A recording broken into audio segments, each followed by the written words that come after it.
Why are we called Negroes? Why are we deaf, dumb, and blind?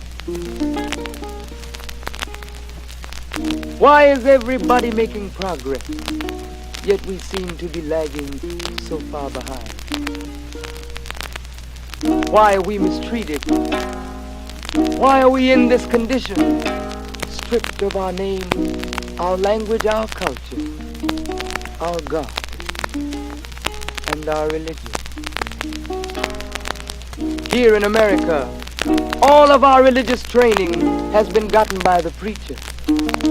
He has told us of a heaven way up in the sky that we can't enjoy now, but rather after we die.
And here we are. And here we are.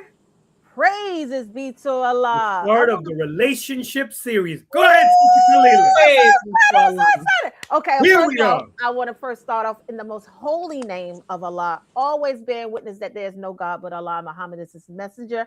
I would like to greet you all in the beautiful greeting words of peace and paradise of Salam Alaikum. Alaikum salam, ma'am. Ramadan Mubarak. Ramadan We are in the 15th day. Yes, ma'am. Of Ramadan. So we're halfway there. Praises be to Allah. Well, for those of you who are looking at the room, y'all see my girl up here in the building. She's in the building. Listen. No, tonight she's not a guest. She's not a guest. She's not a guest tonight.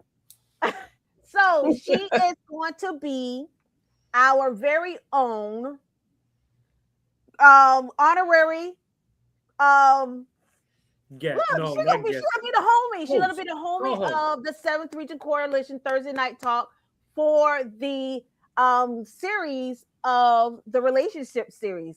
So for those of you who already know that we do a series from time to time, this series is going to be the relationship series.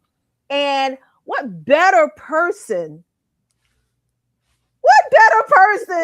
to be the co-host of the 7th Region Coalition talking about relationships is the guru of relationship talks, our very own. The author of the author, Sister Katrina Muhammad. Assalamu alaikum. Wa alaikum salam. I'm so excited to be a part of the team. I'm a freshman on this team.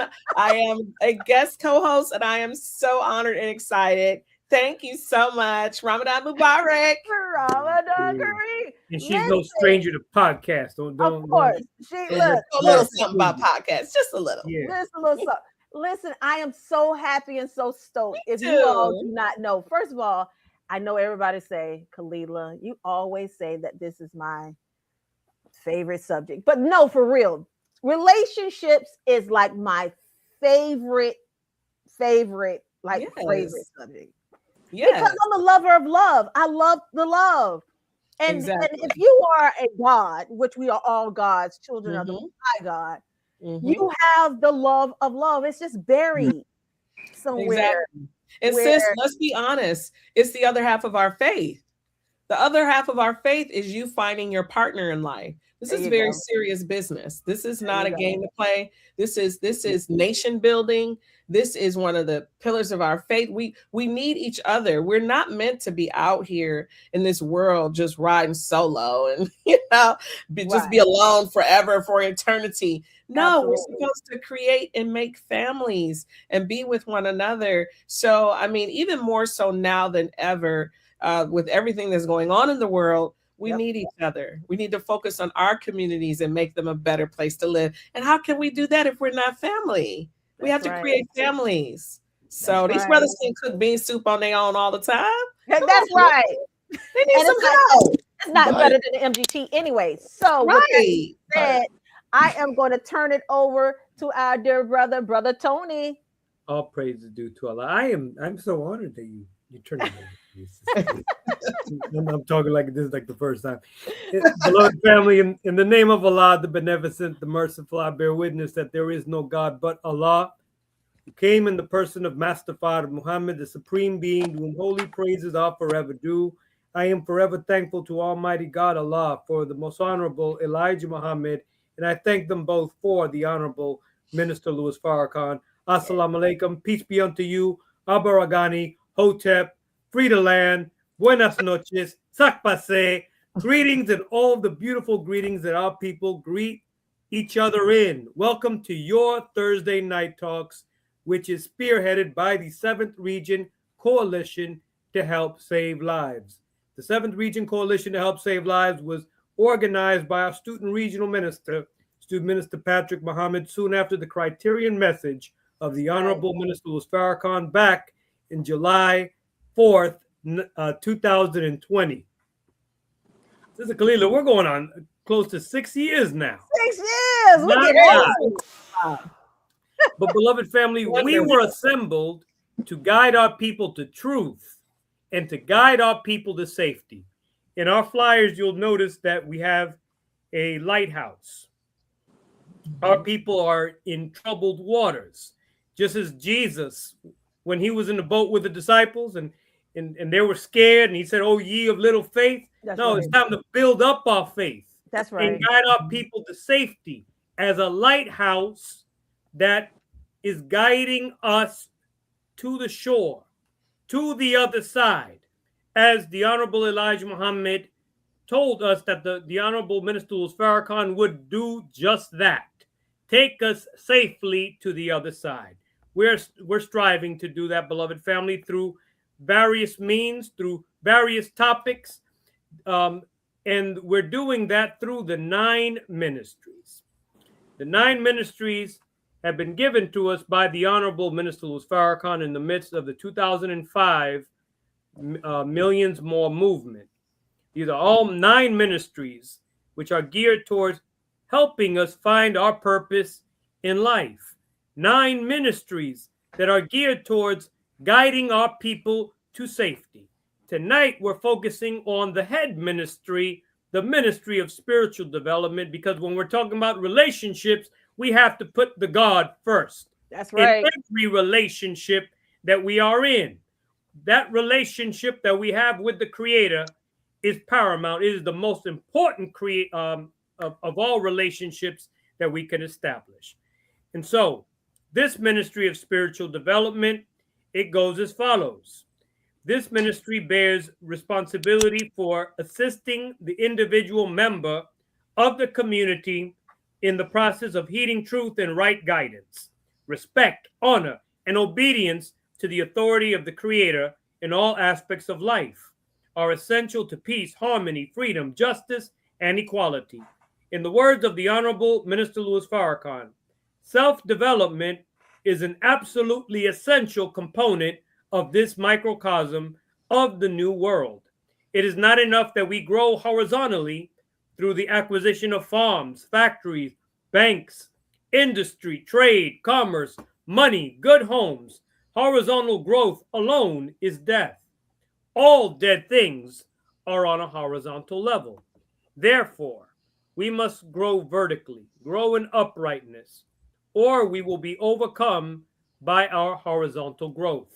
The foundation of this ministry are study and training units, designed on the guidance of Allah God to produce self-examination, self-analysis, self-correction, and to quick in each and every one of us the self-accusing spirit.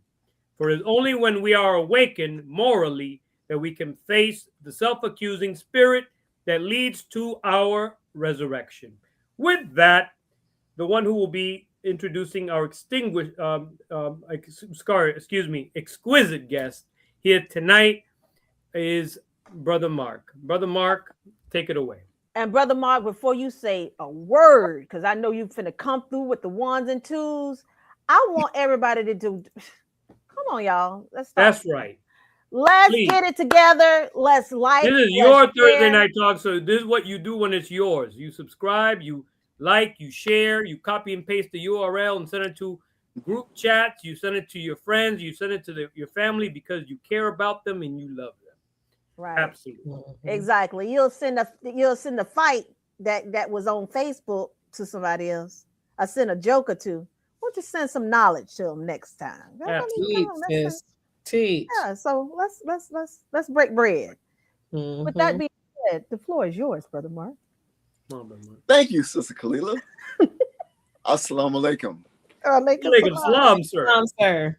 In the most holy name of Allah, who came in the person of Master Fard Muhammad, raising from among us the eternal leader of the nation of Islam, the most honorable Elijah Muhammad, and their divine gift to us, a reminder to us, their divine reminder in our midst, the Honorable Minister Louis Farrakhan. I greet you once again in the nation's greeting words of peace of Assalamu alaikum. Wa alaikum salam. Oh, wow. I am so honored to introduce my and our dear sister. Sister Angela Muhammad is the devoted wife and proud mother of 5 beautiful children whose ages range from 24 to 6. Now living in Jacksonville, Florida for the past 15 years, she was originally born and raised in Birmingham, Alabama, and is the youngest of 3 children. Sister Angela is a homeschooling mother of 3 and works from home full-time for a neurosurgeon as an office manager, medical scribe, medical transcriptionist, medical builder and coder, medical assistant, and personal assistant.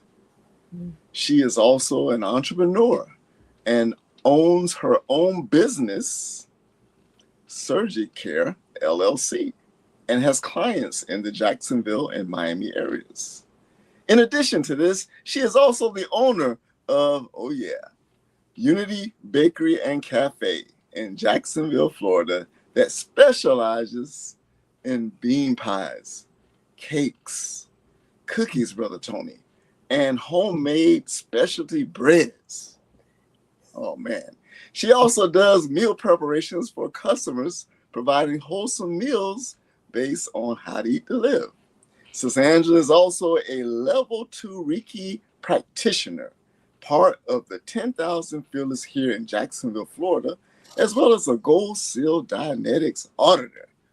She is also known for her outreach work in the Jacksonville community, which is part of her mission. Let us bring to Thursday Night Talks, no stranger to us, our dear Sister Angela Muhammad.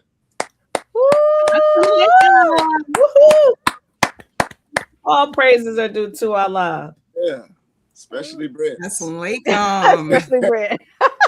Walaikum salam. Walaikum salam, ma'am. Ramadan Mubarak.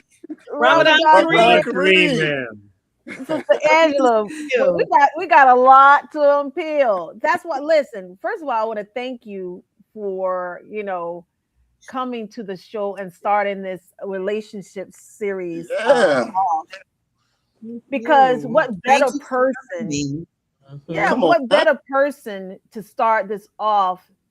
Because your heart was so content to identify and problem solve an issue that's been going on in our nation for a very long time. That's but right. not just that, it was, what would I want someone to do for me as a single person? Think about it.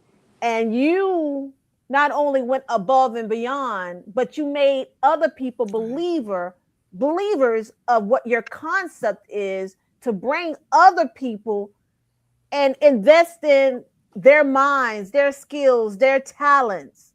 Come on. And created this unity, this force. I call your team a force to be reckoned with, because they're the bomb.com, right? Because I'm a part of the team. But we are the bomb.com.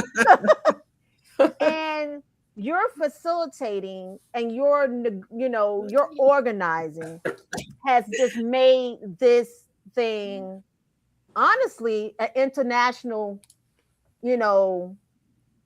force to be reckoned with. I haven't seen anything yet. I have seen things, but as a very young aged event that you have put on, and it gets better every year that you put it on.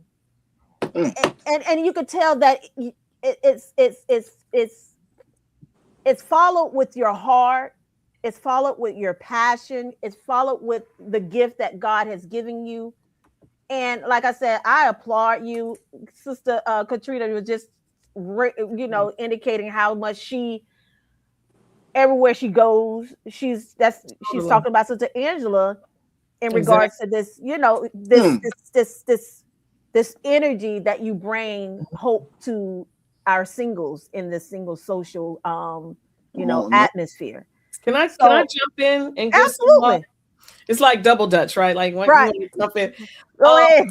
I got the rope. Impressed with Sister Angela and her team. I went to their single social family, and the one I went to was the most recent one, and I believe that was your 4th year celebration of it, right? Wow. Let me tell you, it didn't feel like you've only done it 4 years. Like it felt like you had been doing this well over 10 years or longer, because it was so well organized. It was so much fun. I mean, what I enjoyed the most from the event, yes, it was organized. Yes, it seemed to be an even amount of brothers and sisters, but it was just fun. It was fun. And when you're doing anything, it's important to make sure your guests for your event, they're actually enjoying themselves, because people may not remember anything, but they're going to remember how they felt, right? And I walked away from that, not in a courtship, but at the same time, it was the first time I'd ever participated in a singles event. And mostly what I remember is I had fun. It was a lot of fun. I met some cool people. Just seeing how well you organized everything in your team. I mean, I'm like, yeah, I'll be back next year. In fact, I think I asked you before I left, when is the next one? I wanted to sign up right then and there. I had left Florida. So, I mean, if you can do that, and make people feel that way, man, that's just a beautiful thing. So I've been telling everyone, I went to that singles event that we hosted at Savior's Day, and kudos to that team for having it, because we've never done anything like that before. So that was a lot of pressure. It was a lot of people, what are they going to do? So, I mean, you could just imagine maybe how nerve-wracking that was, right? So kudos to them for having it. But let me tell you, if they contact you or ask you to help them out, it would only benefit the entire nation, because your event, and mind you, yours was 4 days and they just had only a few hours. So it's not really a fair comparison, but still what you've learned over the years of doing your event, hosting your event, I think would serve our nation well. And I really hope that happens. So when and if a survey comes, I'm writing your name down, sis. I'm just letting you know. I told you that, and I'm telling you publicly, I'm writing your name down, because you would be an excellent person, as well as some other people, for them to have a committee and maybe, pick your beautiful brain to create ideas that's only going to enhance what they're trying to do and benefit the whole nation. So thank you so much for what you do. May I add something? Oh, we got to add on. I would like to add something. I still got the rope. Yeah, we turning the ropes. Go ahead. Jump on in. No, I wasn't able to make it physically.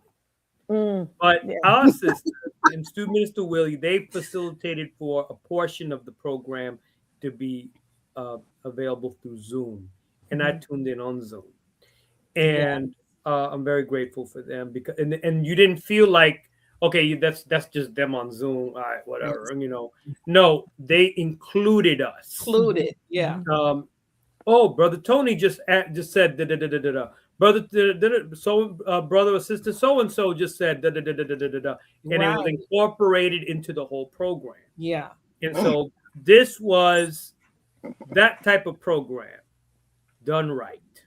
And done right. Major kudos to you, Sister Angela, and your team, and Student Minister Willie, and all praise due to Allah. Kudos. And the beautiful thing about this too, and I'm going to start, this beautiful topic, right? Because as you see, the topic is from courtship to engagement to marriage. And our dear sister not only came up with a problem-solving skill for our singles, but also took the prescription of what she actually developed, right? And she's now married. Praises be to Allah. Right. Allahu Akbar. A little less than a year. We coming up on a year now, almost, right? Almost, right? Almost a little bit. Almost. Yes. Almost. No, a little bit. Almost. Yeah. Right. Almost. Yeah. At the end of April, yes, ma'am. Praise be to Allah. I knew it was close to my birthday. I love that. Yeah. So we're almost in a year. Yes. Wow. Right. So, with that being said, Sister Angela, right. how important is it to be steadfast and waiting on the right mate? And can you give us an example of why it's important to wait on that right mate?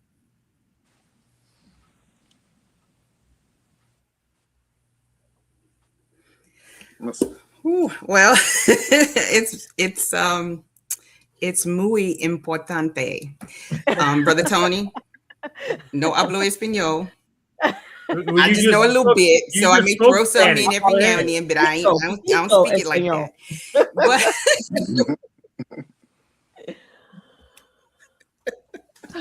But yes, to answer your question.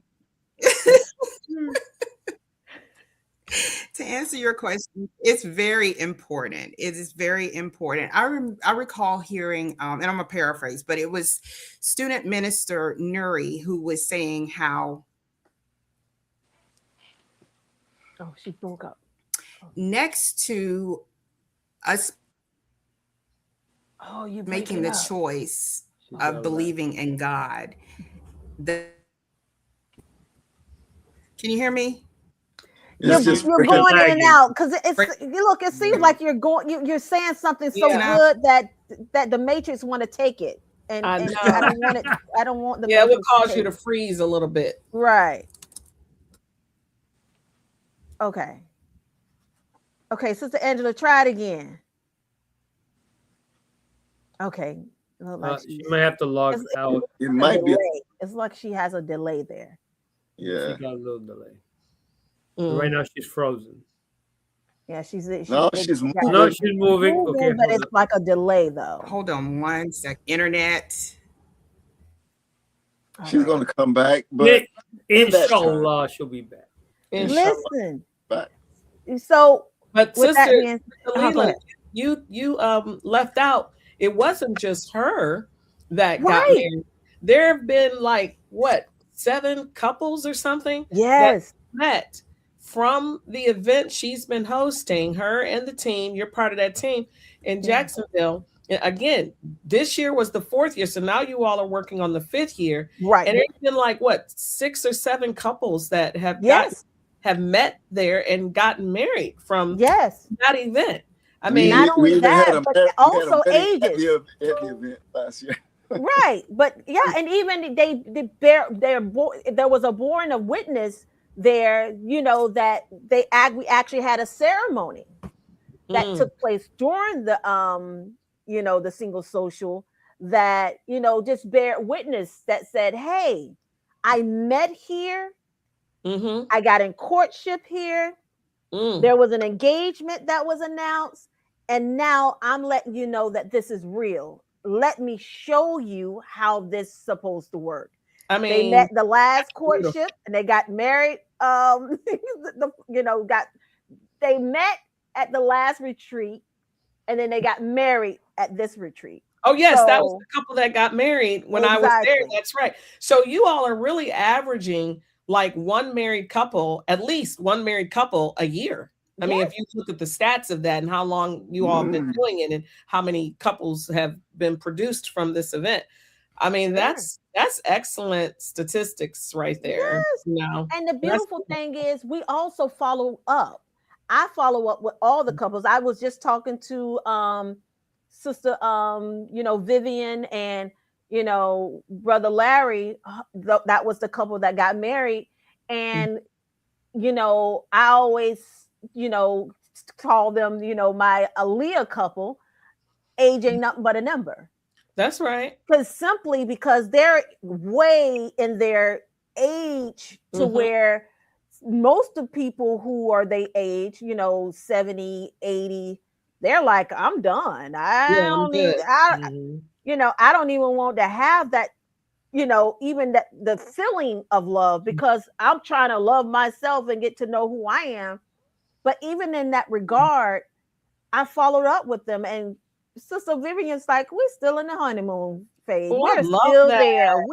I'm still getting to know him. Oh my God. He's still very timid, but I love him so. And we mashed because I can be loud and he can be, Oh, I love that. That's beautiful. Sister Kalila, I want to thank you and Sister Angela for all you all have done. Talking about Sister Vivian and Sister Vivian and Larry. Yeah, we were talking about your success stories. You're averaging about one married couple per event. You've done it 4 years. You have well over that many couples that have met and now married from your event. So that's essentially almost one couple a year. Yeah, but you're right. That's excellent statistics, sister. Yeah. But to back to my question, please share the prescription. Oh, assalamu alaikum, brother student minister Jamil. He's ma'am. So I'll see you after nothing but the truth. Sir. Inshallah. Maybe we'll get brother. So I apologize. I moved myself around, so I hope the internet. You're fine, brother Jamil. You're coming through good now. Yeah, I can hear you. Yeah, okay. We can hear you. Yeah. Okay, good. Praise be to God. Okay, so to your question, sis. I was speaking about something that Minister Nuri had said. I recall him saying, and he was saying that next to the most important thing is your choice of believing in God, but next to that is the person choosing who you would spend the rest of your life with. That's the next important thing. So, I mean, that just goes to show you how much weight that carries. When you think about it, like when you're looking at marriage and the person that you're choosing, this is going to be your best friend next to Allah. You're talking about the person who's going to be your business partner. This person is, if you choose to procreate together, you're going to have children together. Your prayer partner, I mean, you have to look at it from the full aspect of all of this, because when you factor all that in, you understand how this can't be taken lightly. It has, I mean, you can't do this haphazardly. It has to make logical sense. Right. And so the recipe is patience. We have to understand patience. We have to develop patience, not only with ourselves, but with the preparation process for getting to the point where we're ready to marry. And it takes a lot with that. It's a lot, but it pays off in the end. So, in the Holy Quran, it reminds us of seeking patience seeking assistance through patience and prayer. But we have to understand why patience is so important. So I was listening to earlier today, I listened to The Dog Whisperer because I like dogs. I was going to go to school to be a veterinarian. So his stories are interesting, how he's able to contain the dogs and, get them to do things that he needs them to do. I love The Dog Whisperer. So he had this particular dog, and the dog was very aggressive when someone would try to, touch his food or whatever. So he put his hand in between the dog and the food. And the dog had this great amount of patience. Like they were going like 4 minutes of trying to see how the dog. Animals have this really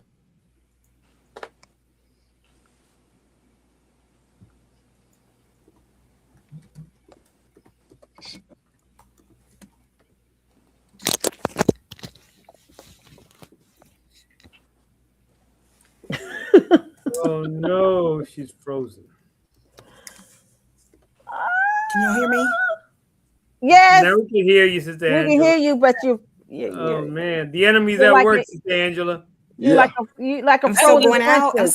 They must be really good because the enemy is trying to attack. Ooh, yeah. They already know. They already know. We finna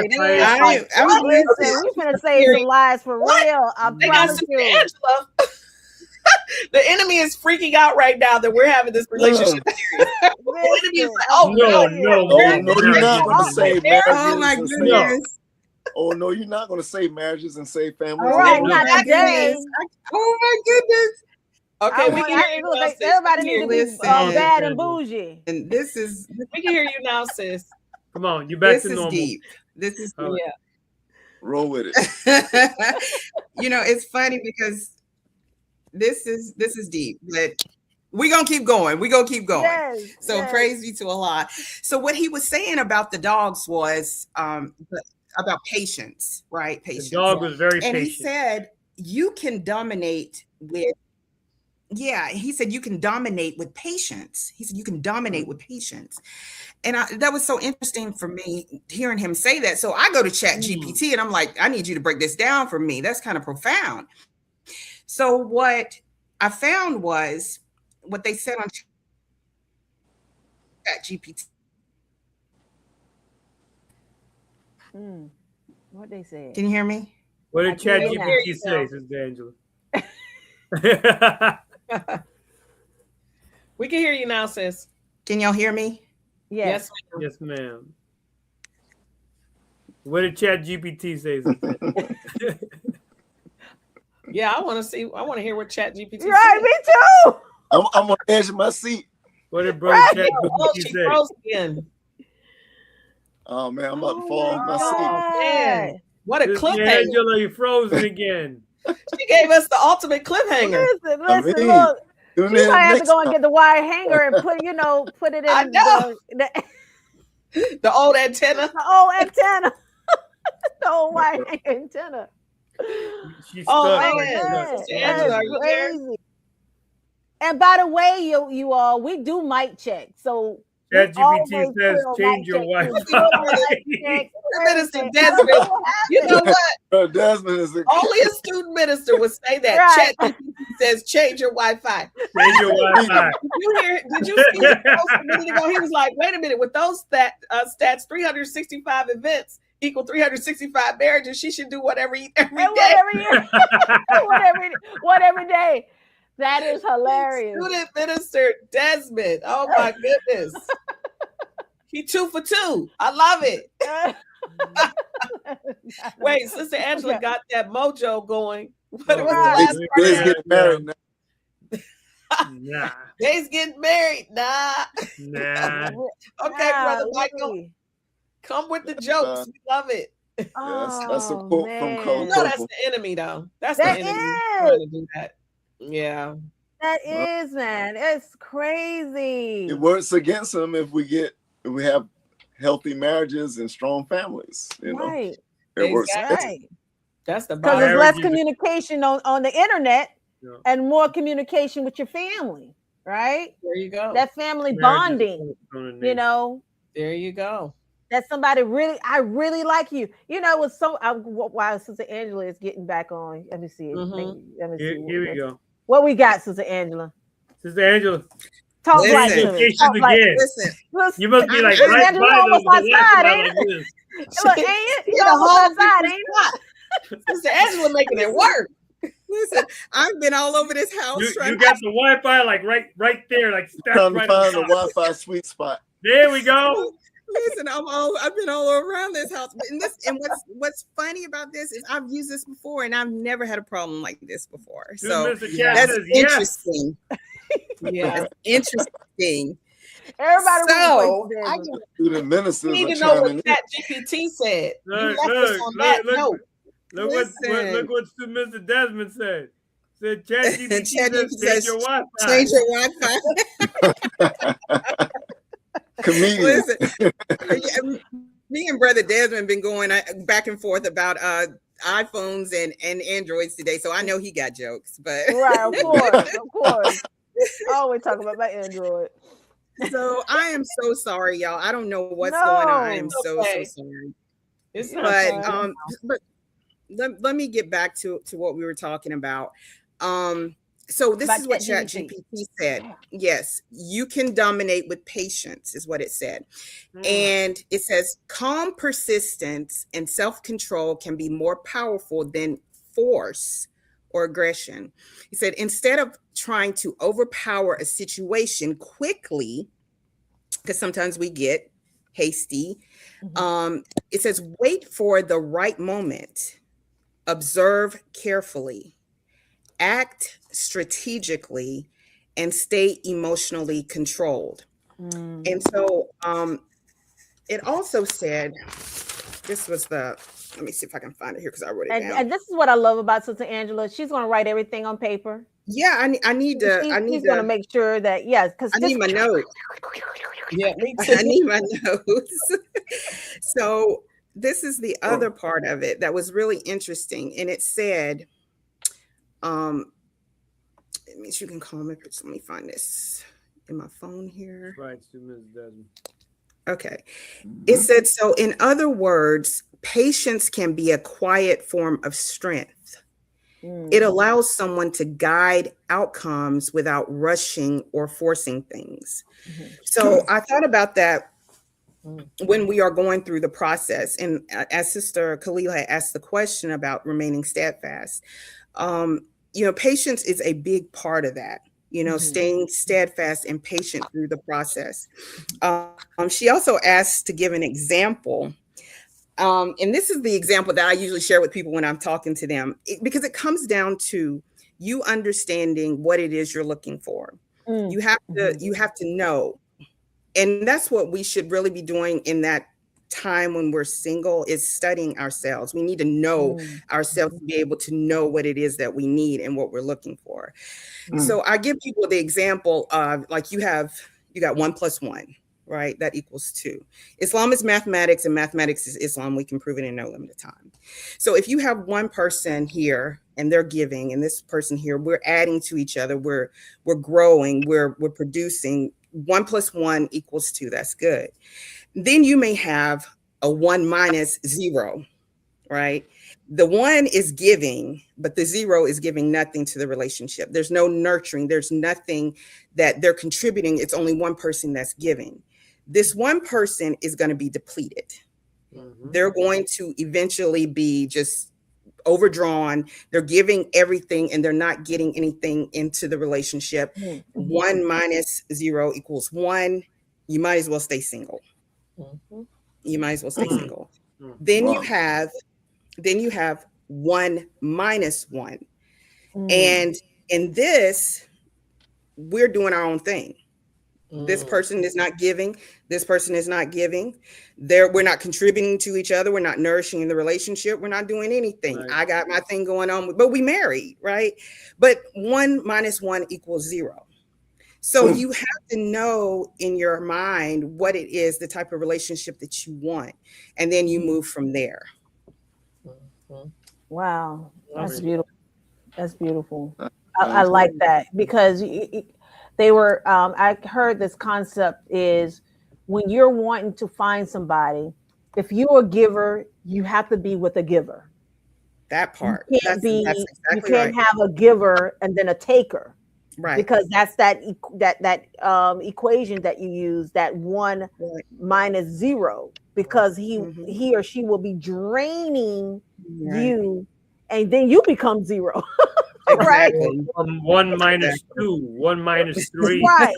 They're really depleting you. Yeah. So you won't need your 0 will be equivalent to minus, and that don't even equate to anything anymore, because now you don't even have life or energy to even pour into not only yourself but anything of future. Else. Right. Exactly. Anybody else. Yeah.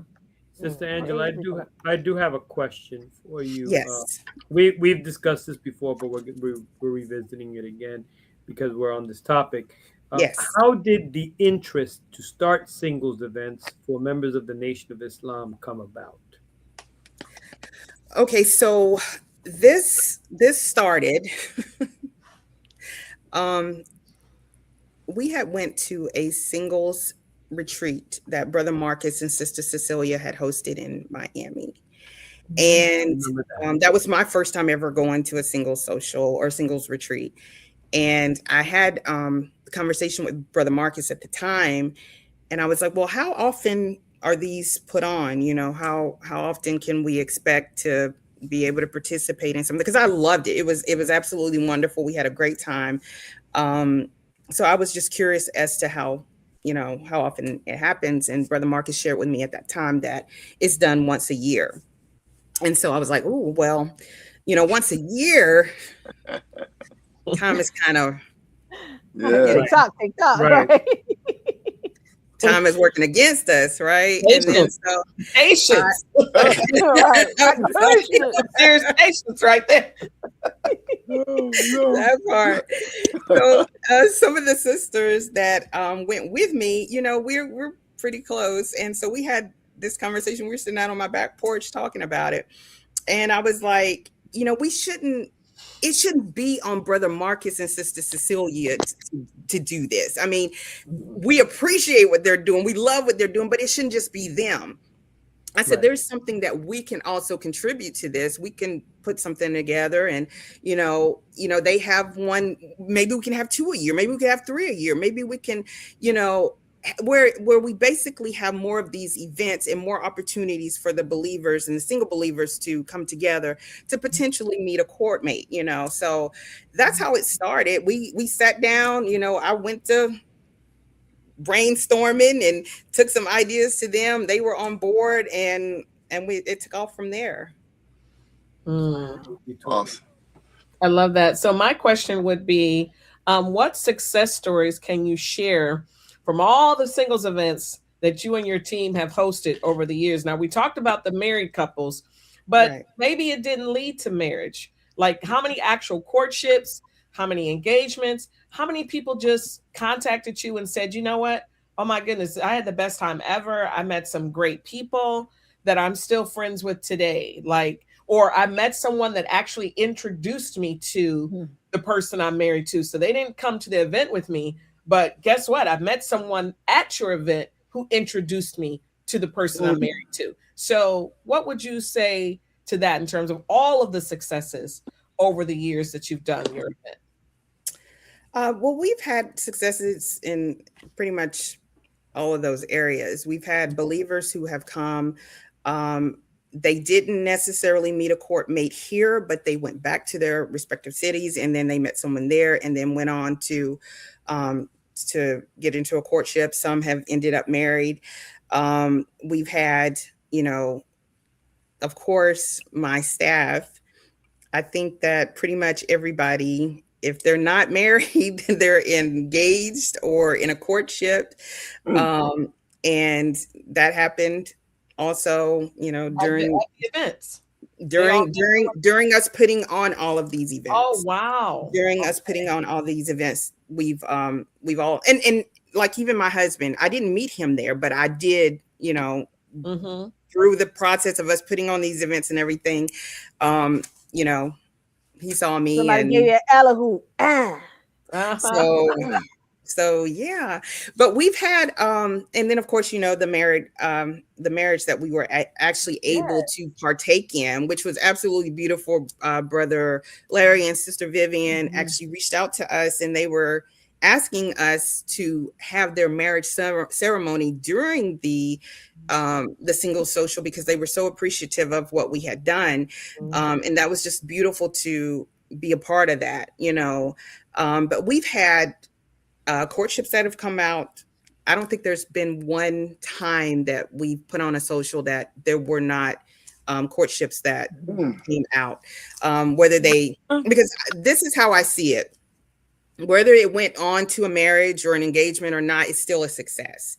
Exactly. The connection that we have, because as we were putting this on, what I learned, sis, is that we need the knowledge. A lot of us don't know how to go through the courtship process. We really don't know what it entails. We don't know what to do.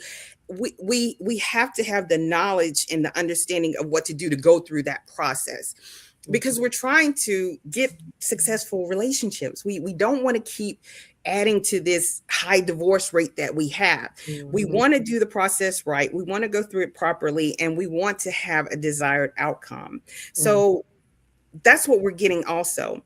And you know what I saw, Sister Angela? We want to marry other believers. Yes. I mean, people are intentional about that. Yes. I mean, if you're going to buy a plane ticket, fly across the country, literally to get a hotel room, pay for that, to participate in your event, everything that comes with that. Because of course you have to feed yourself while you're there, transportation while you're there, just everything that comes with traveling somewhere for an event. That's someone who's intentional. That's someone who is really intentional about what they want and being serious about it. So I love that. I love what you had to say. Thank you.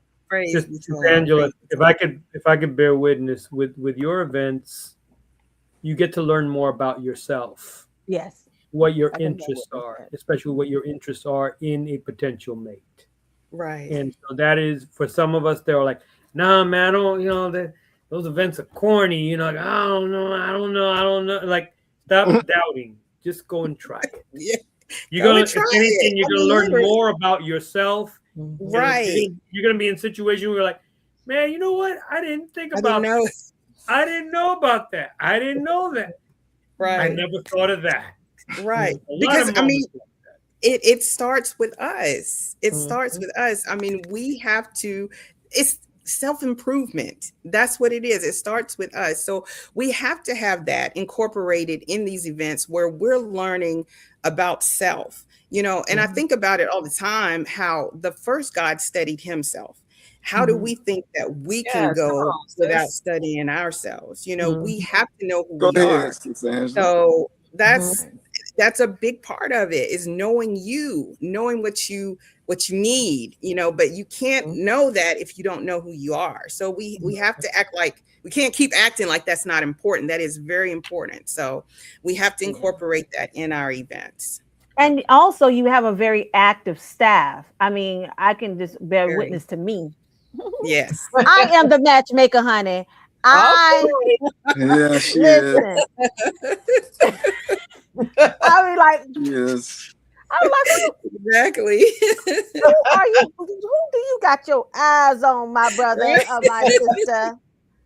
And they were like, Sister Cletus. So I say, how much money you paid to get here? Yeah. So stop wasting time. Who do you like, brother? Who do you see? Right. That brother right there. I said, okay, well, let's make it happen. Let me introduce you. Stop playing. I know it's Brother Mark's turn to ask a question. I just want to just say this one part.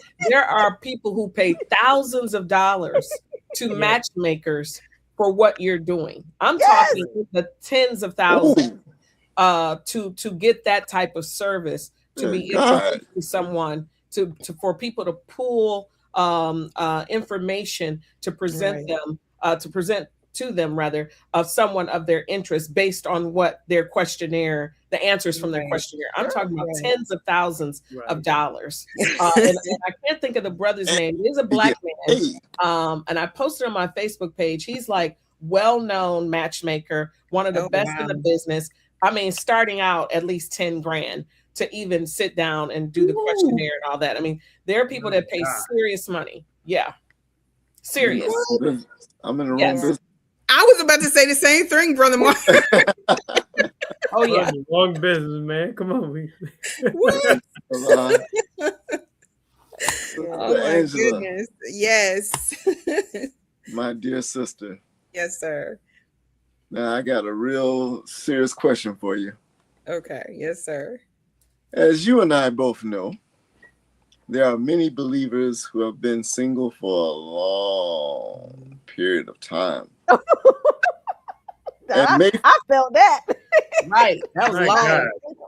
And because of this long period of singleness, they may feel a bit frustrated. Right. Or discouraged. Right. What advice do you have for them? The first thing I would say is keep hope alive. That's the first thing. Jesse Jackson. Jesse Jackson. Yeah. I'll be pleased with Brother Jesse. Yes. Keep hope alive. Because it's tough. It's tough. I mean, when you think about it, there are so many distractions out here. There's so many things that we encounter. You know, it's trying to be righteous believers as Muslims. You know, there's so much out here that can easily pull you from that path. The first thing I would say to anybody is, if you're in this life, you're this way of life, you need to surround yourself around people who are trying to be like you, trying to be right. You cannot be around people who are just out in the world doing all this and that and think that you won't be affected. You will. That's what one of the things I stand by is, if you ain't trying to be right, I don't need you around me, because I don't want anybody to co-sign me in my foolishness. If you're not strong enough to pull my coattail and correct me in my erroneous ways, I don't need you around me. So we have to be very cognizant of that, like the people that we have around us, the environments that we place ourselves in. If you're trying to be right and you're single, you better be careful. So it's very important. But the other thing is, in that time that you're out here single, this is the perfect opportunity for you to be working on yourself. Like make it a daily, goal to be working on something with yourself, because it's so easy for us to look outside of. I mean, that's easy. It's not easy for us to look within. It's not easy for us to start dissecting and discovering all of those different parts of ourselves. That's challenging, but it has to be done. And so in this time when you're single, what I would advise people to do is take that opportunity to do people say self-care. I'm going to go do my nails. I'm going to do, okay, that's great. That's great. But self-care is also, I put it up today. I made a post. Self-care is also self-evaluation, self-reflection, self-analysis, self-correction, self-improvement. All of that is self-care. So when you're doing this single business, because it's not a bad thing, it's really not. It's a good opportunity for you to get yourself together. We're trying to get ourselves to a point where we got positions awaiting us. We're trying to qualify ourselves. So in that qualification process, we're working on self. So I would recommend that. Be careful who you're around. You're trying to be right. You're going to have to be around people who are trying to do the same thing as you. in this single process, while you're prepping yourself for your mate, because the Honorable Minister Louis Farrakhan, he was saying that to the sisters. He said that Allah hasn't stopped making men. Well, he hasn't stopped making women either. And there are a lot of good men that are out here who are desirous of a righteous woman. And there are a lot of good sisters out here who are desirous of brothers who are good. They want to submit to Allah. So it's just the process, the patiently waiting through the process. But that's what I would say is the most important thing, is working on self and being careful who you surround yourself with. Wow. Thank you. You know, as you mentioned in your bio, Sister Angela, that you are a golden seal. And I share those same merits. Yes. As it relates to getting audited. And for those of you who are not aware of a golden seal is a auditor who certificate never expire. We are constantly supposed to be striving to be constantly auditing people just to get them on the highest tone scale there is, and to always never deviate from the path of getting them better, making sure that their engrams are, don't exist, and be able to deal with the reality of pain, because pain is real, but it's how you deal with the pain that makes you grow and improve yourself. So with that being said, Sister Angela, why is it important for the auditing process to take place during, after, and even in a situation? And I'm going to start with this first, because I was talking to Brother Tony, Sister, Katrina, and Brother Mark before the show. And I was like, if you give a poll of how many people that are now currently single, but it's related to a prior divorce, right?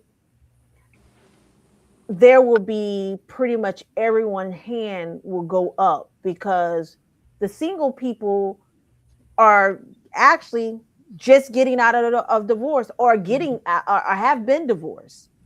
So before you start the process of finding a mate, why is the auditing process so important after a divorce takes place? Well, so as a Dianetics auditor and somebody who's been audited, and I know that you can attest to the same thing, sis, and Sister Katrina, I'm sure you all can attest to the benefits of being audited. When you look at a divorce, it's like a death, right? I mean, there's a lot of emotion. Even if it's a nice split, let's say that it was a nice split, there's still emotion that's there through the course of the dissolution of the marriage.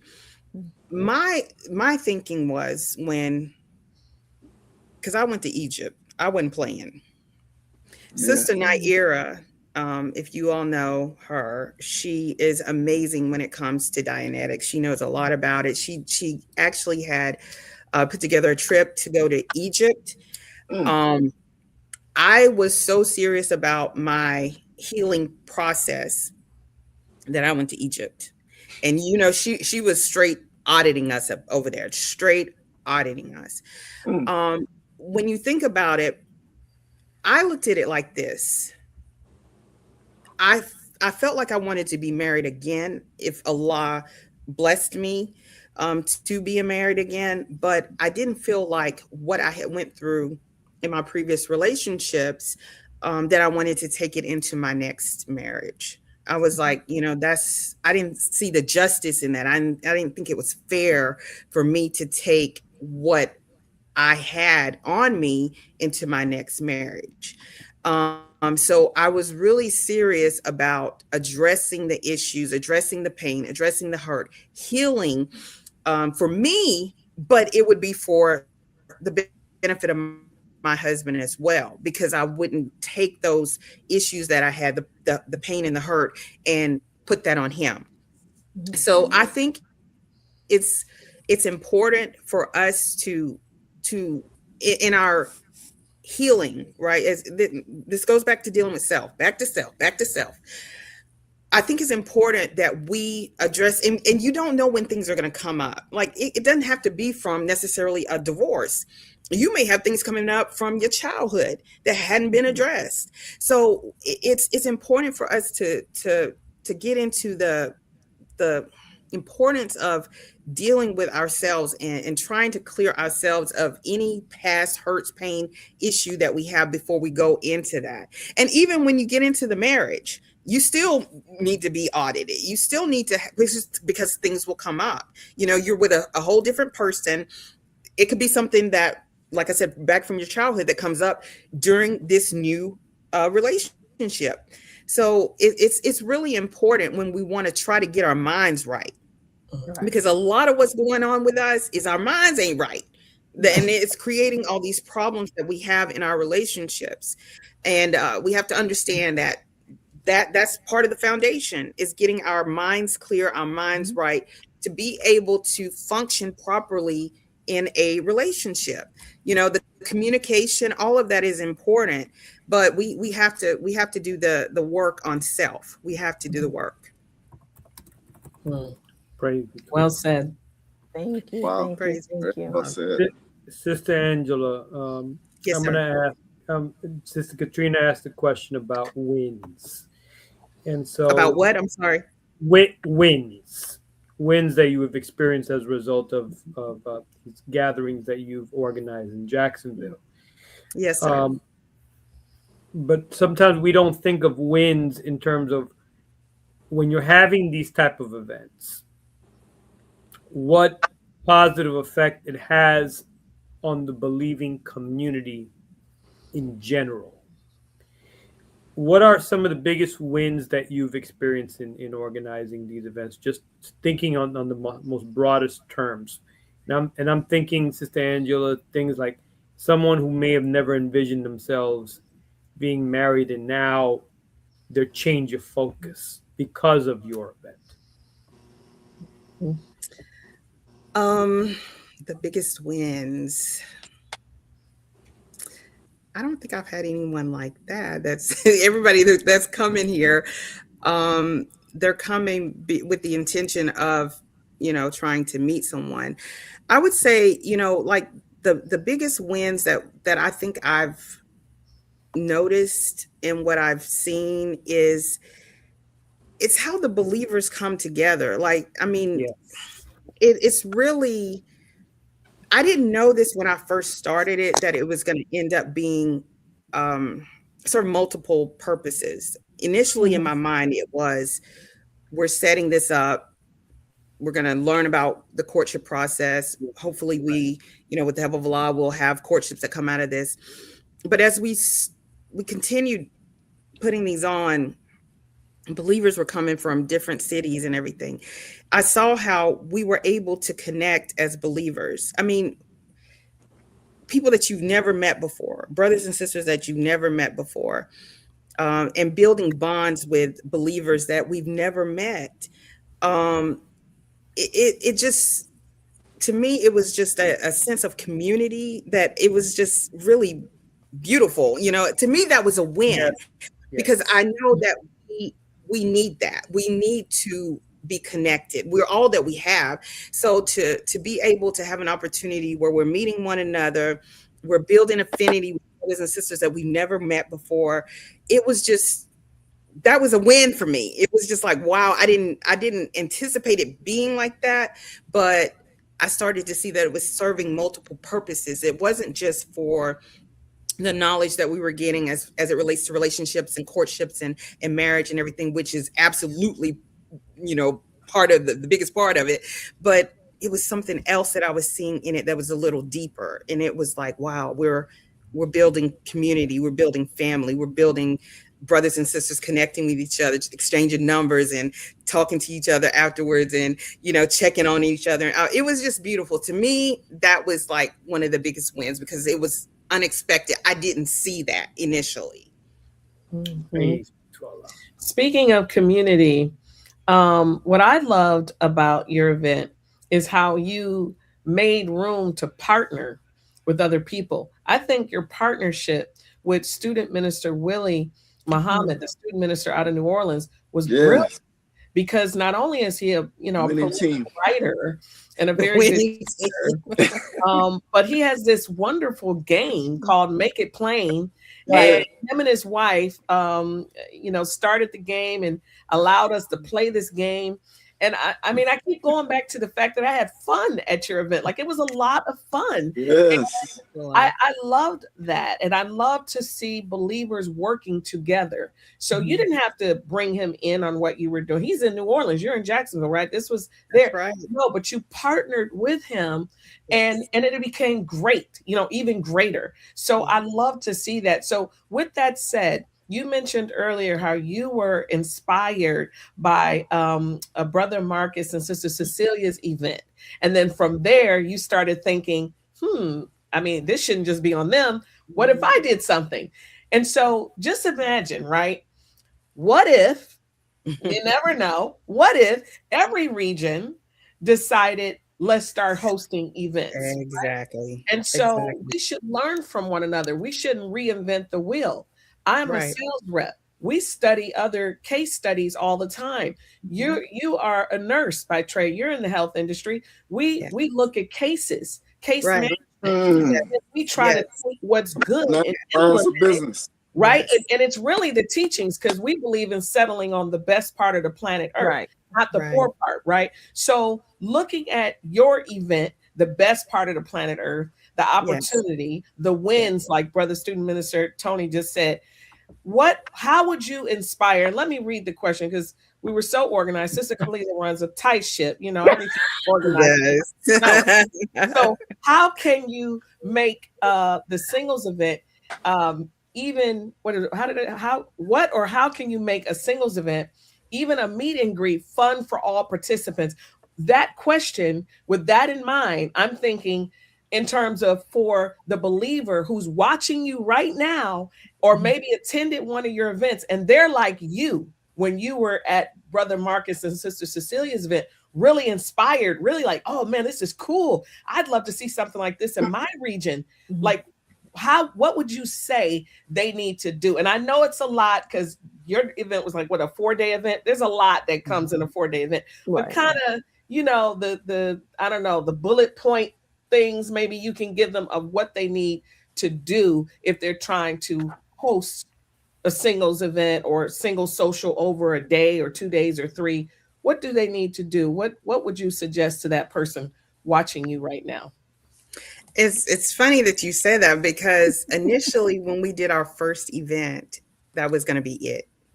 We were not planning on doing multiple. We planned a lot of plans. Right. Yeah, I was thinking the same thing. It was supposed to be a one and done. One and done. You thought you were just doing one, but no. Those believers said, encore. Allah was like, watch Bring this. Her back on stage. Bring her back.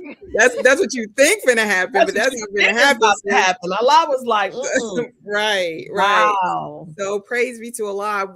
I remember doing the video afterwards, and I said, I let everybody know how well the first one went. And I said, follow what we did, and then we'll come to your city. Because the idea for me was, we put it on, we set the model, and then everybody follow our model, and then it just spread like wildfire. That was the idea behind what I was doing. That's how I wanted it to go down. Okay. And but I mean, when you're organizing, you have to look at your the demographics of the people that you're bringing in, because if you have a broad range of believers that are going to be participating, then you have to factor all that in. You got to say, okay, well, I need to have activities that will pretty much accommodate everybody, that everybody will be happy participating in. So that becomes kind of challenging, because you want to make sure that everybody, because like you say, people are paying to come here, and you want to make sure that they come here and they're enjoying their experience. So you have to really look at the demographics of the people that if you're just, the younger group, then you can kind of cater to them. But if you're looking at multiple age groups that you're inviting, then you want to try to accommodate and have activities that would be pleasing to everyone that you're bringing into the city. It's challenging. That's why I don't do this by myself. Like I have my second brain. Okay, I got my right hand man. I have Sister Kalila. I mean, I have Brother Mark is part of the team. I have brains around me, it's not just mine. I got brains around me that I shoot stuff off of, because I need the input of how we put it together. That's why it's really successful, is because not one person. I don't think it's possible for one person to make something a success like that. You have to have like-minded individuals with you who see the same thing that you see, and you're all working collectively to bring it about. So so yes, I was going to actually, my life has just been kind of busy, but I wanted to create a model. I wanted to create a model outlining what we do, so that we could, distribute that, or give it, get it out to other believers so they could follow behind what we were doing. That's what I initially wanted. I wanted it to spread like wildfire. After we were successful and everyone saw how it went, duplicate what we're doing and do it in your city. And I said, then we'll come to your city and visit. So so that's pretty much what I would say. But I think that's something I will, once I get everything settled down with everything I got going on, then I think I'm going to create a model that, others who are interested in doing the exact same thing, it'll make it easier for them to do it. We've done the groundwork. We've done the footwork. Right. That's exactly what I was saying. I mean, the benefit of working and partnering is you're partnering with someone who's done all of the groundwork. Right. They've made some mistakes. They've learned from those mistakes. So they can come in and help give you the best part. You don't have to worry about the poor part. They went through all of that for you. You could get the best part and then move on and have a wonderful event, right? We have to start, we don't have to do everything from scratch. We have to start utilizing each other and tapping into partnerships with each other. This is what the enemy is doing out there. We were told to study him, right? Absolutely. I see these people, they do partnerships all the time, okay? We have to get like that and say, well, who's done this before? Or who's currently doing this right now? Let me tap into that person and see if they can contribute. And then it could be this wonderful, beautiful thing across the entire nation. So I love that you were thinking like that, to develop a model of something that can be repeated, because it would save time. And it really is. It was a great event. I'm telling you, I can't wait to post the info on your website, so I can go ahead and get my flight, get my hotel, and all my stuff, my outfits. I can't wait. Crazy too. If I could get your ballroom dress, because you was to the event, and we can be sharing. You looked beautiful in your ballroom dress, so you can just wear it right on down to Jacksonville. Thank you, girl. That whole thing. Sister Katrina, if I could say something. Thank you, Sister Sharon, for making it for me. Crazy talk. If I could say something though, because what Sister Angela just mentioned about that she didn't try to do it all herself, and this is a big mistake when it comes down to leadership.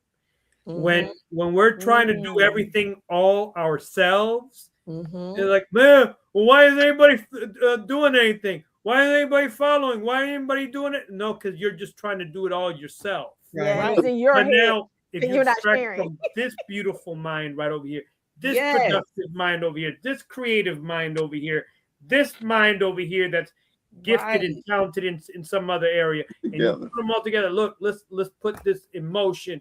Now you got a team. That is You got leadership. a dream team. That's You what got a leadership dream does. team. Is able to extract from the skills and talents Right. that are And you around. know what else it says about Sister Angela? It says she has a lot of humbleness and humility to share her baby, some idea Allah blessed her with, and create a team, right, of people to say, I want to work with you. Please work with me. Let's work together so we can make this a beautiful thing for the believers, right? That takes humility for a person to do that. And she obviously has that. But Allah has blessed us with so many brilliant people in our nation, so many brilliant minds. I mean, sister, you had brother student minister Mark and sister Kalila on your team. They represent 10 people, just the two of them. Just a short amount of time of me working with them. These two right here, that's a powerhouse. Okay. That's then right. you get all these other people you had on your then you partner with student minister with. I mean, Allah has blessed us. All we have to do is put some seats at the table and then let people come in, like brother student minister Tony said. Let's sit down, let's come together, let's think about this, and let's put on something really great for the believers, because Allah has blessed our nation with everything that we need. Everything that we need in our nation. We just have to open the door. You know, and let people come in and let's connect, let's partner, let's share ideas. I mean, it's amazing to me. I'm with this company. Inshallah, I'll be going to school and doing my own thing soon, but I'm learning from them. And what I see them doing, partnering all the time, like all the time. We have to do that. It's stop being so covetous. You know, when I did this book, Relationship Talks, Allah blessed me. I have a team. I had a team. Immediately, I knew. Just because Allah blessed me with an idea, okay, but to actually bring it to fruition and make it better than what my little brain had, I need to ask people. Exactly. Manuscript, send it out to people, ask their ideas. Have multiple editors, not just one editor. Like, have a team of people. That's how you make the project better. No one does anything solo. And the minister has talked about this. That's why he has the Shura Executive Council. That's why he loves on and teaches his student ministers. And we have assistant student ministers. I mean, we believe in team. So we have to do that with all projects. So I commend you and your team for that. Brother student minister Mark and sister Kalila, don't get the big head. No. Y'all equal to 10 people. I do believe that though. But still.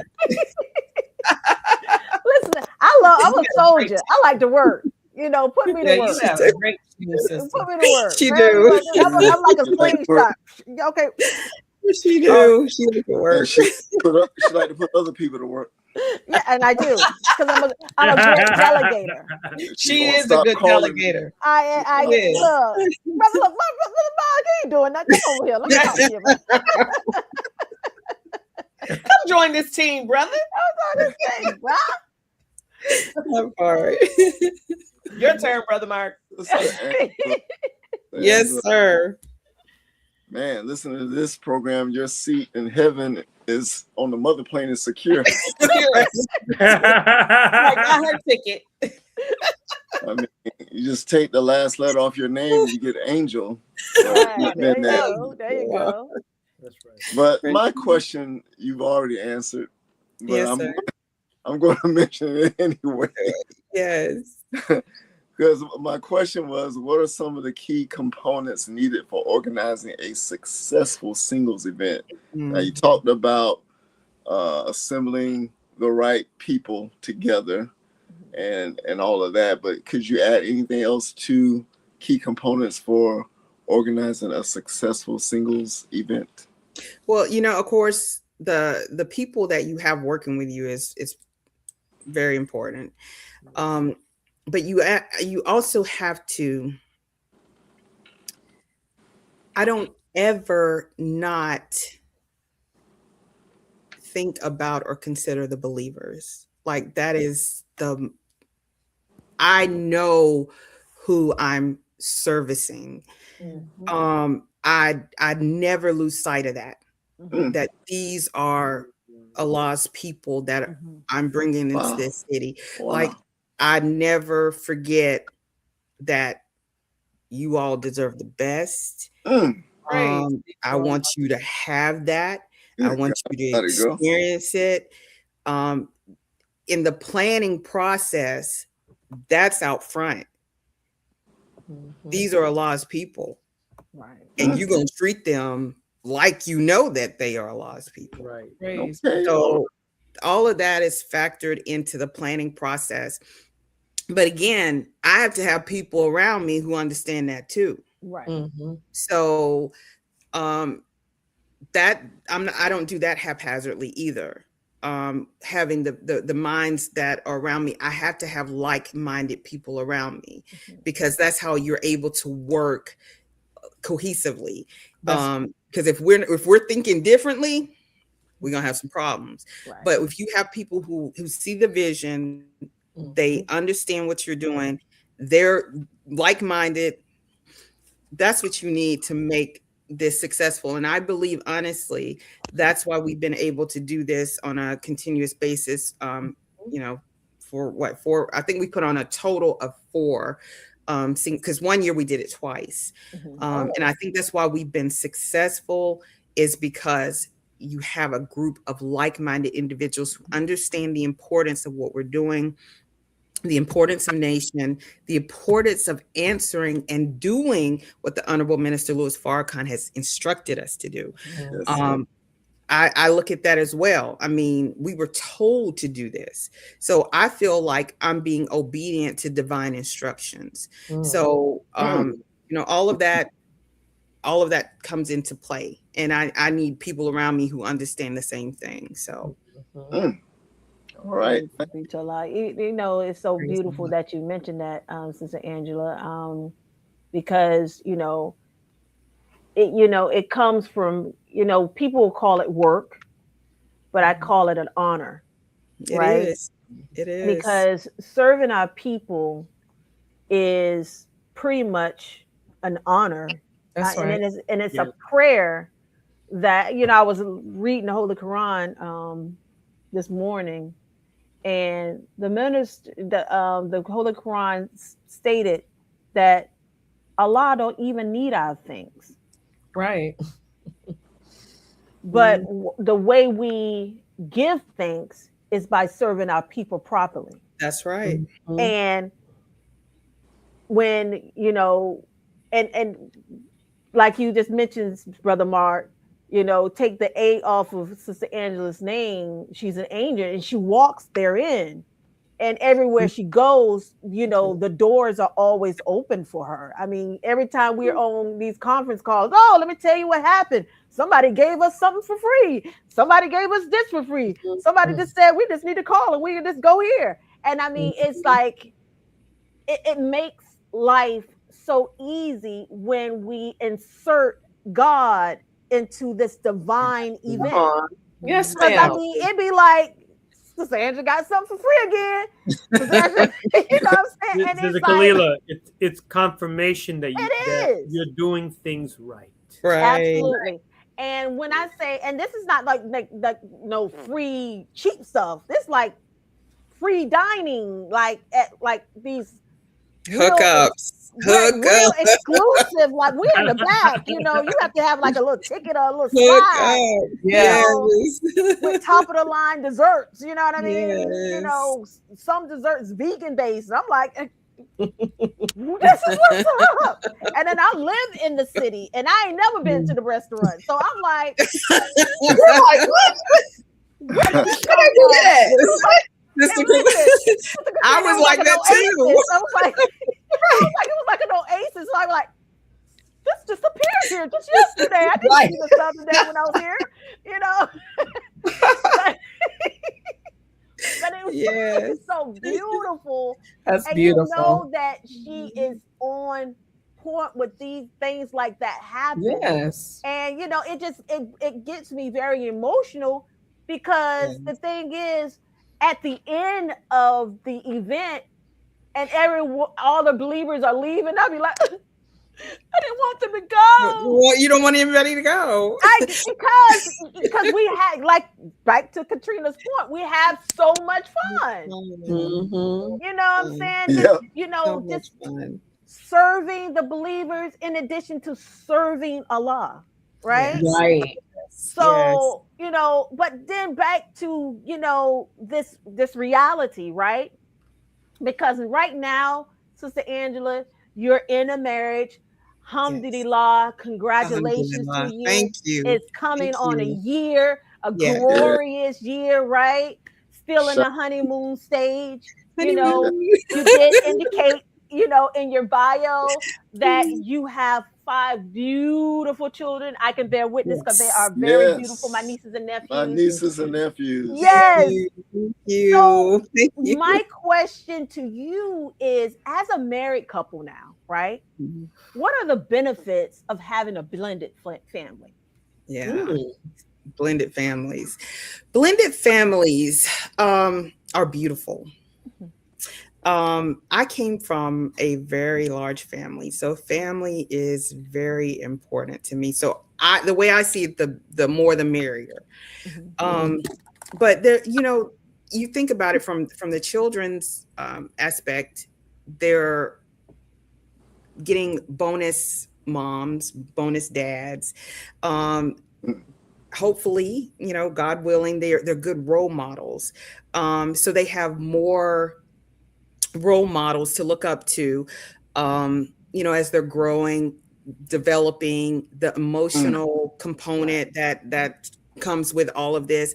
Then you think about it too, socially, there's an adjustment because you're coming into a whole different dynamic, family dynamic. The children have to adapt to that. So they're developing skills of, you know, what's something they're used to, but they have to adapt and change to something different. So socially, they're able to develop those types of skills. You know, and you just think about more family, just more community, just more siblings even, you know, if your spouse has you know, multiple children. My husband, he has adult children, but you know, they have sisters now, you know, so it's just really beautiful when you look at it, but it comes with its own set of challenges. Like that doesn't happen. You don't blend a family overnight. That takes time, and it takes you know, a lot of work. It takes a desire and willingness to want to blend the family. It comes with, like I said, its own set of challenges. But once that happens, and being realistic about it not happening overnight, you'll have a beautiful, beautiful family environment. So. Praise be to Allah. More praise due to Allah. I love that question too, because often you hear, what are the challenges of a blended family? What is the beauty of having a blended family? I love the way that question was posed. Ah, there you go. See, look, there you go. Look, you see that? Look at that. I love that. Okay. There you go. Tips for blended families. Yeah. And it has Brother Marcus and Sister Celia's, that is their book. It has a lot of questions and just like things that you can read through to help you deal with the reality of the challenges that you may face with a blended. I mean, it's so real. It's so real. Like you can read it and be like, okay, yeah, I've seen this. Oh yeah, that may be a problem. Or, you know, and then it gives like advice of how to handle different situations that you may encounter with a blended family. So I highly recommend, if you're going into a blended family situation, that you get that book, because we have so many resources out here. Like, listen, I mean, we got so much out here. Wonderful books that are available. Student Minister Willie, Student Minister Nuri. Yes. Minister Ava, may Allah be pleased with her. You know, the relationship. The minister has done numerous videos and lectures on relationships.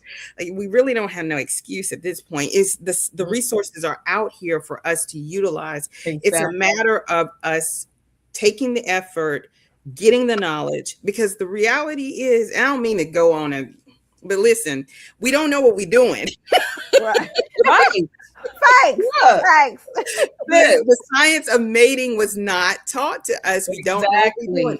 That is evidenced by the high divorce rate. Something ain't right. We got a problem. Okay. So we need to solve this problem. Or people not getting married. Right. That's true. So we have so many. we have so many things accessible to us and people accessible to us that we don't have any more excuses. And books accessible to us. There you go. Let's talk. Let's talk. Let's Shameless plug. Trina. Look. Wrong direction, Brother Mark. Talk. Wrong direction, Brother Mark. Sister Kalila got her copy. Yes, ma'am. All right. There you go. Beautiful sister on the back. You see it. We really don't have an excuse at this point. No excuse. It's so much out here readily available for us to do the work on self, to kind of fix this issue that we have between the relationships between male and female. It's just, we have to be motivated to do it. We have to be motivated to get the knowledge, to apply it, practical application of that knowledge to make the changes that we need to make in our community and with our nation. Mm-hmm. Sister Angela, I do have a question just in relation to that. Yes, sir. And your purpose, your mission.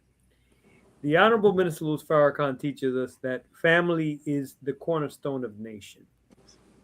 Since you have been married, can you say that your sense of mission to promote healthy marriages has increased? If so, why? Okay, so now, Brother Tony, now initially, this wasn't me, right? This ain't what I do. This ain't my thing. So if somebody had told me, Sister Angela, this is what you're going to be doing, I would have been like, no, I'm not. I don't do that. I would not have saw myself doing what I'm doing. But what I do know is when I was praying and I told Allah, here I am, use me, then I had to answer whatever I was called to do. And I got to stand on that because that was my word. That's a scary prayer. Teach. So even if I wouldn't have been doing this, in my mind, I wouldn't have been doing this. It was like I was being pushed to do it. And so I couldn't just sit back and not do what I felt like I was being instructed to do, what I was being pushed to do. So I was talking to Sister Farah from Miami on Tuesday. And she's in Jacksonville now. Yeah, she's in Jacksonville. And she's one of my chaperones too. Her and Brother Al are every year. Wonderful chaperones. Yes, they are amazing. I mean, they are so excited about what we're doing. They are so supportive. I just absolutely love them both. I am so grateful and thankful for their willingness to do what they do and helping us do what we're doing. So I was talking to her on Tuesday. Their job, sis, just so you know. They were on their job. They were looking at everything. Yeah. They're not with no foolishness. Originally from Baltimore, Muhammad Mas number 6. So from Mid-Atlantic, they're gonna be like, wait a minute, hold on, y'all claiming them, but they from Baltimore, Bmore. What y'all doing? Right. I had to put that out there for my cousin. Yes, listen, they're not with the foolishness. So I'm just so grateful and thankful to their willingness to help us. But I was talking to her and I told her, I was driving home, literally. I was driving home and I was thinking about it. And I was like, it would be easy for us to just stop doing what we're doing. Like, I'm married now. The sisters on my staff, if they're not, like I said, if they're not married, they in courtship, I did kind of what I was setting out to do, but that's not what's in me. My heart is, I want for my brothers and sisters what I want for myself. I'm not just saying that. I really mean that. Come on. If I were to stop, then I feel like I'm not doing what Allah has set me on the course to do. So I'm going to keep doing what I'm doing. I have a wonderful support system with my staff. To answer your question, really in a nutshell, Brother Tony, yes, the reason why I feel like I'm going to keep doing this is because the desire is in my heart for all of us to have what we want. Those of us who want to be in happy marriages, I want it to happen. I want to see it. I want y'all to be happy. I want for my brothers and sisters what I want for myself. And that's not just talk. That's real. And so if that means that I continue working, doing this as I'm doing it, to help us get the knowledge, to understand the process, to know what we're doing, not doing what we want to do, because what we want to do ain't working. We have to understand that we have a divine setup. And what we're doing is like insanity, because we're doing the same thing and expecting a different result. But we have to follow the divine instructions that we've been getting, that process, which will ensure our success. And so we have to know how to do it. You can't fault anybody if they don't know what they're doing, right? But once we have the knowledge available, once we have that and we practically apply it, then with the help of Allah, we will get the desired results that we need. We're nation building. I can't stop doing things that are nation building because we still nation building. So that's my spirit, Brother Tony, is just to keep going because we're still nation building. I can't sit down. It's not time to sit down. Come on now. Please don't sit down. Not now. Not now. It ain't time to sit down. So, Sister Angela, you said what we've done in the past, obviously, is not working. We need to submit to this process, right? The process of courtship. So my question is, what should we implement in our nation and or the Black community to bring more focus on courtship, marriage, and family from a short-term and long-term basis? And I will add this part, that I've done a lot of research on this, from not just because of my book, but this topic is very passionate and close to my heart as well, because I've talked to some brothers who have been single. They're frustrated. They do want a wife. They're believing men. They want a believing woman. I've talked to some sisters, same thing. And I know some sisters that are working, in some cases, 2 or 3 jobs. Like, they are really struggling out here trying to, survive. And I can only think in my mind how much better it would be for us if we're able to come together and we're in one home, and then that's less struggle, right? When you pool your resources and you are a married couple. And so all of these single people out here just doing everything on their own, and it's hurting our community. It's hurting our nation. So what can we do from a short-term and long-term basis to bring more focus to courtship, marriage, and family? Well, I feel like it constantly needs to be on the forefront. Like, this is something very important. Yes, ma'am. We have to have these conversations. We have to have the discussions, the dialogue. I think even seminars. Yes. Because we're suffering because of a lack of knowledge. We don't know what we're doing. We're out here trying to figure it out. And the way that we're going about it, how Satan has set this thing up, it's not working for us. Yeah, so we need to try God's way, right? Because what we're doing is not cutting it. The statistics of divorce and the divorce rate it seals that. This is not rocket science. The numbers don't lie. So that is a clear indication that we're not doing this process right. So let's try to go back to how Allah set this thing up. Let's go back to that way. And so I think, like, seminars. And the interesting thing, sis, is when I came into the nation, I heard courtship, but I didn't hear it so much outside of the nation. But now I'm hearing it a lot more from people who are not inside of the nation, but they're talking about courtship. So I think, having those. They watching the minister's tapes. Exactly. They don't play the tapes on YouTube. That part. So I think, getting that knowledge out and helping people understand how courtship is really, it's intentional. The minister said, and I hate to paraphrase him, but he was saying how the most important part of marriage, I believe he said, is not the marriage itself, but it's the approach to the marriage. So it's how we go about it, and that's where we're missing. We're doing things out of whack. We're putting the cart before the horse. We're doing things that we shouldn't be doing before we're doing. Listen, we're not doing this thing right.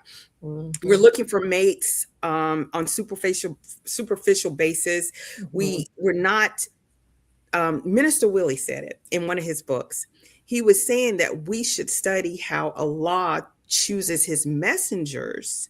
Mm-hmm. And that is the way in which we should be selecting a mate.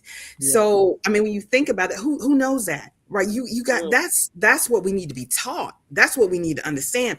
So the things that we're looking for, she need to have this, that, and them, and he need to have that, and those. The things that we're looking for, we're not looking for what we really should be looking for to have a proper mate for ourselves. So we have to have a thorough knowledge of this mating process and mate selection.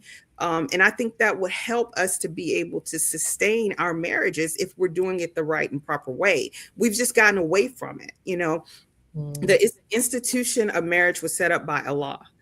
Okay, so it was set up by Allah. We have to go back to Allah to find out how we should do this thing and do it the right way. And how beautiful would it be to start seeing the mosque hold seminars, like you said, on a Tuesday, or maybe even family night Thursday, and open it up and invite the community and have a guest speaker, or focus on one book and then present that book and some highlights from the book, or maybe some clips of the minister and kind of talk about those clips from one DVD on marriage that he's done. Like, what would that look like? Just imagine how the community would be interested in that. Because, when you were talking, I thought about this event I went to here in Chicago. I wanted to see what they were doing, called Tonight's Conversation. Yes, I want to go to Jacksonville. It's coming to Jacksonville. Yeah, they've been going around, throughout the nation doing these tours where it's like, I don't know, a panel like ours, like 4 or 5 people, and they talk about relationships, and people stand up with a microphone and present their question or what they might be going through, and asking them, how would you respond, or what should I do in this situation? Everyone is talking about relationships. Our people are hungry for this information. So, I mean, just imagine what you said happening in mosque and study groups all around the nation, and we can pull our people in to have a righteous conversation. Because sometimes their conversation, if you've seen them online, it goes a little left. It's a little cursing and all of that. So imagine in a more of a contained, righteous environment, having a real serious dialogue about the science of mating and what goes into that. And when you say find a mate like Allah finds his prophets and messengers, well, what does that mean? And like really teaching the lost found, the public, how to go about doing that. I mean, wow, that is beautiful. I'd love to see something like that. Me too. That would be perfect. Yes. So with that being said, we are bringing back the Knowledge Corner. I know the Knowledge Corner has been We're bringing it back. We're bringing it back. Don't hate, appreciate. Back and forth. The Knowledge Corner. Talk black to me. Power to the people. When you gain knowledge, you gain power. That's right. And with that being said, I am going to turn it over to my dear brother, who will be bringing us the Knowledge Corner. And please tune your minds, your ears, your hearts down so you can tune up to the power that be. Go ahead, Brother Mob. Talk black to me. Tonight's Knowledge Corner, the principle of least interest. The principle of least interest originated by sociologist Willard Waller in 1938, states that the partner with the least emotional investment in a relationship holds the most power. This person can easily walk away, making them less willing to compromise, thus allowing them to dictate the relationship's terms, often causing imbalances. Key aspects of the principle of least interest Power dynamics. The less invested partner controls the relationship because they are not afraid of it ending. Vulnerability. The more invested partner is often left in a vulnerable, less powerful, or needy position, risking exploitation. Control and compromise. The less interested person often sets the rules and demands, while the other compromises to maintain the relationship. Applicability. While commonly applied to dating, this principle also affects marriage and other social relationships. So what is the origin of this? Sociologist Willard Waller, 1938, established that unequal emotional involvement leads to the less involved partner having the upper hand. Examples and context, dating scenarios. If one person is less interested in commitment, they control the pace, causing frustration for the more invested partner. Relationship imbalance. A partner who cares less may not feel the need to compromise on issues or invest time. Playing hard to get. This strategy is a popular example of the principle where one acts less interested to increase the perceived desirability and power. How to manage it. Value yourself. Recognize your own worth and avoid making excessive one-sided efforts. Seek equality. Aim for a relationship with mutual effort and shared commitment to avoid the pitfalls of this power dynamic. Set boundaries. Establish what you are willing to accept in terms of effort and respect. The principle explains that in any relationship where one party is less invested, they wield more power, which can sometimes lead to unhealthy dynamics if not recognized and managed. And that is your knowledge corner for tonight. Boom, boom, boom, boom, boom, That's boom, like a boom, podcast boom. in itself. Voila. That was black-tastic. Sister Keela said that. She posted it. I love it. Thank you, Sister Keela. Black-tastic. My God. I'm going to use that Great. one. There it is. That sounds black-tastic. That sounds black-tastic. Yeah. Let's deal with this black cash app. There you go. That's black-tastic too. The background is all black. Right. We got the black, we got the green. Black. We got Right, the black, we need the green. Oh yeah, I know that song. And we need the red. Now, beloved family, we're doing this again. Now, if you've benefited from anything from this program here tonight or any of our previous programs, please make a contribution. Tonight, we're not funded by any outside agency. When we're doing this out of the kindness of our hearts and our love for doing this to guide our people to safety. But the streaming service that we use, they don't tell us, "Oh, you're so nice. We're just gonna let you stream for free." No, things don't work out that way. We do need your support. This is our Cash App, $7th Region Coalition 29. Please make it could be a small amount. It does not have to be a big amount, but we will not refuse a large amount. Make it rain, brother. Make it rain. Yeah, some of y'all want to make it rain. Please make it rain for us. May Allah continue to bless you all. We can stand the rain. We can stand the rain. Righteous rain. Righteous rain. Righteous rain. Righteous rain. Oh my God. Yes. We'll do something with that rain. Put it to some good use. Oh my God. I love that. We'll put it in some barrels. So for those who might be listening and they may not be watching, it's $7 TH Region Coalition 29. Right, and it's at the bottom of the screen. Scroll. It's at the bottom. Look all the way down here. See it? Wait for it. It's coming. Wait. There it is. There it is. Email. There's the cash. $7 TH Region Coalition 29. If you don't have Cash App, go to somebody who does. Right. That's the Cash App. And your friend can contribute too. That's right. That's right. Bring some friends. That's right. Sister Angela, do you have any closing remarks for us? Yes, Sister Angela. Well, maybe we should start calling her Sister Angel from now on. Sister Angel, Angel, Sister Angel. Yeah, Angel. All praises due to Allah. I'm just very thankful to you all for inviting me. I'm just humbled for being able to come back and share with you all. Thank you so much for all of your support as we continue on in this work. And again, thank you. Thank you so much. Thank you. Thank you for your sacrifice. Praise be to Allah. Yes, ma'am. And stay tuned for next week. You don't want to miss next week. You don't want to miss it live. And we're going to have Sister Katrina back again next week. Yeah. You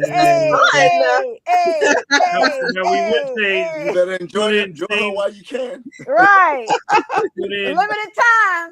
That's right. Get your relationship talks. Right. That's right. Relationship talks. I would say what they used to say back in the days on those commercials. My brother, you got to get your own. Yeah, you can't have the low price of. Wait, on that note, my copy. I'm using my copy. Where can people go to support your endeavor, sister? Oh, they could go ahead and purchase on Amazon. Go ahead and get your copy. Come all the way to Chicago and pick up a copy for me. It doesn't matter. But it might be easier just go on Amazon. Going on Amazon. Yeah. Right. Beloved family, tune in next week. I'm not going to say tune in same bat channel, bat time, because we're not bat. Tune in next week, same channel, same time. May Allah continue to bless you all and your families. Assalamu alaikum. Ramadan Mubarak, family. Let's break fast.